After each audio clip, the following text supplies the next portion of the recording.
दुनिया की तमाम छोटी और बड़ी खबरों के लिए हमारे चैनल को सब्सक्राइब करना न भूलें और बेल का बटन जरूर दबाएं। दोस्तों में सहल कुरैशी, दोस्तों मोदी के खिलाफ अब जो है वो पार्टी के अंदर से ही बागी सुर जो है वो सुनाई देने लगे हैं। सुब्रमण्यम स्वामी हमेशा मोदी के खिलाफ, उनकी नीति के खिलाफ बोलते रहते थे, लेकिन अब जब जिस तरीके का जो माहौल बना हुआ है उसको लेकर उन्होंने साफ कहा है कि पीएमओ पर अब भरोसा नहीं करना चाहिए और कोरोना से निपटने की जिम्मेदारी जो है वो अब नितिन गडकरी को दे दी जानी चाहिए। यह कहना है भाजपा के सांसद सुब्रमण्यम स्वामी का।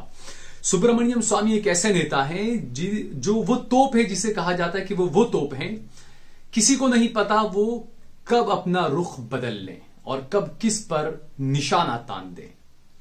पिछले दिनों चीन को लेकर भी उन्होंने कई बातें कही थी, भाजपा पर, सरकार पर, प्रधानमंत्री पर कई तंकीदें उन्होंने की थी और अब उन्होंने कहा है कि पीएमओ पर भरोसा नहीं करना चाहिए और जो माहौल जो बन रहा है कोरोना को लेकर, इसकी जिम्मेदारी जो है वो अब नितिन गडकरी को सौंप दी जानी चाहिए।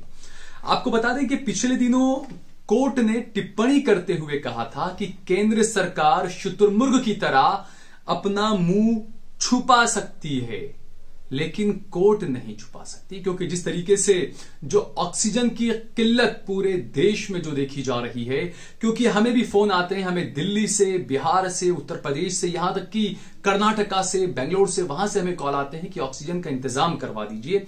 इससे यह अंदाजा आता है कि देश में किस तरह के हालात बने हुए हैं। सरकार हो, प्रधानमंत्री हो, हमारे स्वास्थ्य मंत्री हो, ये भले ही कहते हो कि नहीं, ऑक्सीजन की कोई कमी नहीं है, ऑक्सीजन हर जगह पर है, कोई कमी नहीं है, कोई किल्लत नहीं है, लेकिन उसके बावजूद यह हकीकत है कि देश में जो मृत्यु दर बढ़ रही है वो सिर्फ और सिर्फ दवाइयों की कमी की वजह से और ऑक्सीजन न मिलने की वजह से बढ़ रही है। हमने पिछली खबर में बताया था कि किस तरीके से हरियाणा सरकार, जहां पर बीजेपी की सरकार है, वहां पर गुड़गांव में अस्पताल में ऑक्सीजन खत्म हो गया और सारे मरीज मर गए और तमाम डॉक्टर स्टाफ जो है वो हॉस्पिटल से भाग गया था। तो ये कई सवाल खड़े करता है कि आखिरकार इतने बुरे हालत जो बने हुए हालात देश के, तो इसमें आखिरकार क्या हो रहा है, सरकार क्या कर रही है। बात करें प्रधानमंत्री की, तो प्रधानमंत्री जो है वो अपने सेंट्रल विस्टा प्रोजेक्ट जो है, जिसमें उनका 13,000 करोड़ का मकान बनना है, उसकी चिंता है प्रधानमंत्री नरेंद्र मोदी को। और ये कहा गया और इस तरह का वो कर दिया गया कि आवश्यक कामकाज में उसको शामिल किया गया और कहा गया कि सेंट्रल विस्टा का जो प्रोजेक्ट है वहां पर मजदूर काम करते रहेंगे। यानी कि जो नेताओं के लिए जो बड़ी भव्य संसद बन रही है, प्रधानमंत्री का जो बड़ा बंगला बन रहा है, वो काम चलता रहेगा। दुनिया जाए भाड़ में, देश की जनता जाए भाड़ में, ऑक्सीजन जाए भाड़ में, जिसको मरना है मरे, हम अपना काम करेंगे। ये कह रहे हैं प्रधानमंत्री नरेंद्र मोदी कि सेंट्रल विस्टा प्रोजेक्ट है वो नहीं रुकना चाहिए, क्योंकि बड़ा भव्य वहां पर निर्माण होगा, जहां नेता लोग बैठेंगे, उनके लिए जिम वगैरह की सुविधाएं होगी, प्रधानमंत्री का बंगला उसमें होगा। ये तमाम चीजों को मोदी जरूरी समझते हैं। जो अभी जो हालात हो रहे हैं, जो लोग मर रहे हैं, वो जरूरी नहीं है हमारी सरकार के लिए। हमारी सरकार ने जनता को मरने के लिए छोड़ दिया है, ये कह सकते हैं हम। क्योंकि जिस तरीके से बड़ी बड़ी बातें की थी मोदी जी ने, तो हम तो अब ये कहेंगे कि मोदी जी, देश ने आपको खूब प्यार दिया, आपने पूरी दुनिया अपने घूम ली, अपने सारे शौक आपने पूरे कर लिए, अब कृपा करके अपना झोला उठा लीजिए और आप चल दीजिए। पूरा देश अब यही कहना चाह रहा है मोदी जी, क्योंकि हमने देखा पिछले दिनों किस तरीके से जो भाजपा के नेता रहे हैं, भाजपा के सपोर्टर रहे हैं, जिन्हें अंधभक्त कहा जाता था, जो मोदी भक्त रहे हैं, उनकी खुद की पीड़ा जो है वो दिल से निकलकर बाहर आ रही है। वो खुद अब कहने लगे हैं कि ये क्या कर रहे हो सरकार। तो यकीनन जिस तरीके से हमने जो कहा कि जो हालात हो रहे हैं वो बद से बदतर हो रहे हैं, लेकिन साथ में ये भी समझिए कि लोग कोरोना से नहीं मर रहे हैं। जो लोग मर रहे हैं वो गलत इलाज मिलने से या इलाज न मिलने से, ऑक्सीजन न मिलने से वो लोग मर रहे हैं। बार बार WHO ने कहा कि जो रेमडेसिविर जो इंजेक्शन है उसकी जरूरत नहीं है, वो नुकसानदेह है, लेकिन उसके बावजूद डॉक्टर जो है वो देश के बार बार मरीजों को कह रहे हैं, उनके परिजनों को कह रहे हैं आप रेमडेसिविर इंजेक्शन लेकर आइए। तो ये कई सवाल खड़े करता है कि देश में आखिरकार ये हो क्या रहा है। दूसरा, सरकार को जो काम करने चाहिए सरकार कर नहीं रही है। ये आप देखिए, ये गुजरात के वडगाम के विधायक हैं जिग्नेश मेवाणी, बड़े दलित नेता हैं और आजाद उम्मीदवार के तौर पर ये लड़े और चुनाव जीते। ये सड़कों पर उतरे हैं डब्बा लेकर और ये लोगों से चंदा उघरा रहे हैं, चंदा ले रहे हैं ताकि मरीजों की मदद की जाए, लोगों तक ऑक्सीजन पहुंचाया जाए। हालांकि इन्होंने खुद ने, जिग्नेश मेवाणी ने जो है वो अपनी जो लेड फंड जो होता है इनका, उसमें से इन्होंने लाखों रुपया दिया भी है, ऑक्सीजन की व्यवस्थाएं की है, अस्पतालों को, कोविड सेंटर के लिए पैसा दिया भी है। लेकिन ये खुद आप सोचिए कि इस मौके पर सब घरों में घुसे हुए हैं।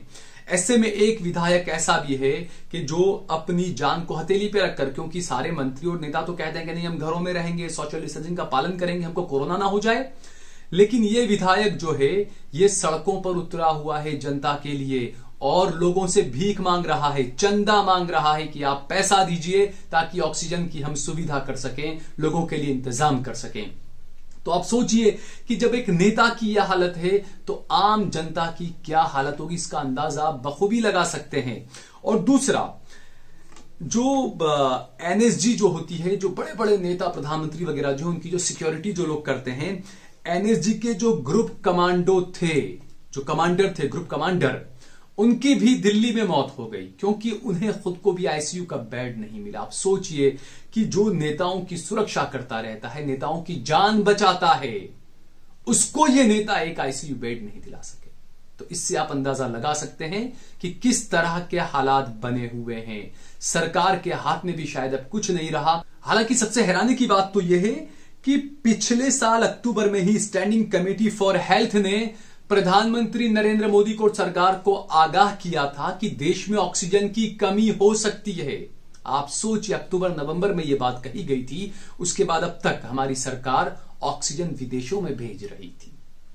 क्या किया हमारी सरकार ने और क्या हो रहा है देश में, यह हम सभी को समझना चाहिए।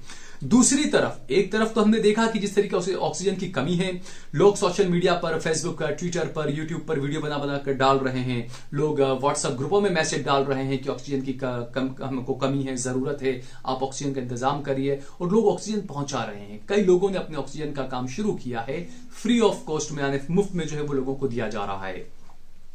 ऐसे में दिल्ली में भी हमने देखा पिछले दिनों कई ऐसे वीडियो आ रहे थे कि दिल्ली में सड़क के किनारे कुछ सरदार, कुछ सिख लोग जो है वो ऑक्सीजन की बोतलें ले लेकर खड़े हुए थे और वो लोगों की मदद कर रहे थे कि जिनके पास ऑक्सीजन नहीं था, गाड़ी में बैठकर ही उनको वो ऑक्सीजन का वो पाइप लगा रहे थे ताकि उनको सांसें आए और ऑक्सीजन का दूसरा इंतजाम उनको कर दे रहे थे। ये एक अच्छा काम था, लेकिन ऐसा लगता है कि सरकार खुद चाहती है कि ज्यादा से ज्यादा लोग मरें। ये सरकार खुद चाहती है क्योंकि जो लोग सेवाएं कर रहे हैं, जिसे हमने बताया कि जो सिख बिरादरी के जो हमारे सिख भाई जो सेवाएं कर रहे थे, दिल्ली पुलिस वहां पर गई और उन सिख लोगों से जो सेवा कर रहे थे उनसे उनके 15 ऑक्सीजन के सिलेंडर जब्त कर लिए और उनसे सेवा का काम बंद करा दिया। इसको लेकर कुछ अनभक्त जो है वो केजरीवाल को गाली दे रहे हैं। उन अनभक्तों को यह नहीं पता कि दिल्ली पुलिस जो है वो केजरीवाल के हाथ में नहीं है, वो मोटा भाई के हाथ में है। तो क्या यानी सरकार खुद चाहती है कि ज्यादा से ज्यादा लोग मरें? दूसरा, भाजपा के जो नेता है सुब्रमण्यम स्वामी, जिन्होंने कहा है कि गडकरी को कमान सौंप दी जाए, उन्होंने यह भी कहा है कि देश में तीसरी लहर भी आ सकती है और इसमें सबसे ज्यादा निशाना जो है वो बच्चे बनेंगे।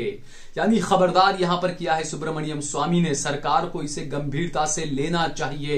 लेकिन अफसोस की बात है कि जिस राहुल गांधी ने सबसे पहले कहा था कि देश में बड़ी विपदा आने वाली है, कोरोना को लेकर तैयारी करनी चाहिए सरकार को, यह राहुल गांधी ने पिछले साल, माफ कीजिएगा, हाँ जी, पिछले साल से नहीं बल्कि उससे भी पहले 2019 के दिसंबर में यह बात कही थी।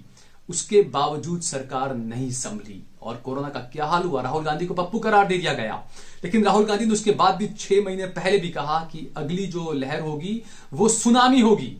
उसके बावजूद उनको नजरअंदाज कर दिया गया और अब बीजेपी के नेता खुद बोल रहे हैं कि तीसरी लहर भी आएगी और बच्चों को निशाना बनाएगी। सरकार को इस पर गंभीरता से सोचना चाहिए। लेकिन जैसा कि हमने कहा, सरकार को कोई परवाह नहीं है जनता की, जनता के मरने की, गरीब के मरने की। सरकार को परवाह है प्रधानमंत्री मोदी की छवि खराब ना हो इसकी। अगर आपको हमारा ये वीडियो पसंद आया हो तो इस पर कमेंट करिए, इसे लाइक करिए, इसे ज्यादा से ज्यादा शेयर करिए। अगर आपने हमारा चैनल देश लाइव सब्सक्राइब न किया हो तो हमारे चैनल को जरूर सब्सक्राइब करिए।